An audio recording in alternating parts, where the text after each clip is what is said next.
অনেকেরই মা নাই, অনেকেরই বাবা নাই রে আল্লাহ।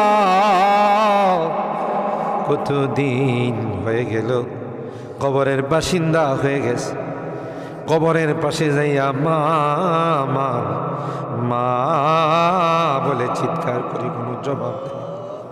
কত আদর স্নেহ মায়া মমতার সোহাগ দিয়ে আমাকে বড় করে নিজে না খাইয়ে আমার খানার ব্যবস্থা করছে। মা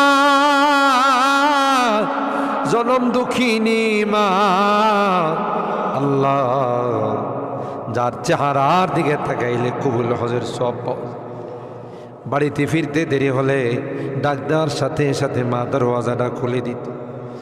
আজকে বাড়িতে যাই কত টাকা ডাকি, কেউ যে আমার দরওয়াজাটা খুলে দেয় না, কারণ আমার জনম দুঃখিনী মা যে দুনিয়াতে নাই।